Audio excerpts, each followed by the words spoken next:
ఎట్టకేలకు 5 రోజులుగా కొనసాగుతున్న తమిళనాడు సస్పెన్స్ కి బ్రేక్ పడింది.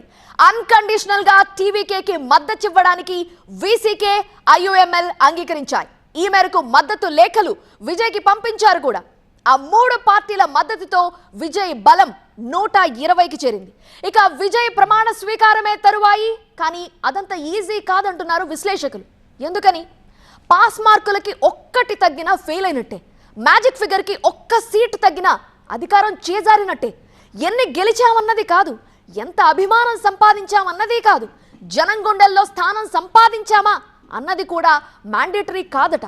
కేవలం అంకెలే నీ స్థాయిని తేల్చేస్తాయి, నీ స్టామినాని నిర్దేశిస్తాయి, నీ స్థానాన్ని ఖరారు చేస్తాయి. తమిళనాడులో ఈ అంకెల లంకెల గురించి రాజకీయాల్లో ఓనమాలు మాత్రమే నేర్చుకొని బరిలోకి దిగిన లేత కుర్రాడు పాపం విజయ్కి తెలియలేదు.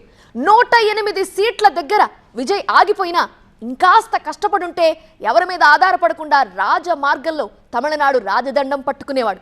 సుమారు డజన్ సీట్లలో కేవలం 2000 లోపు ఓట్ల తేడాతో టీవీకే ఓడిపోయింది.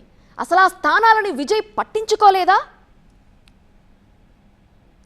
తొలి ఎన్నికల్లోనే 108 సీట్లు గెలుచుకొని అన్ని రికార్డులు బద్దలు కొట్టిన టీవీకే మెజారిటీకి కేవలం 10 సీట్ల దూరంలో ఆగిపోయింది.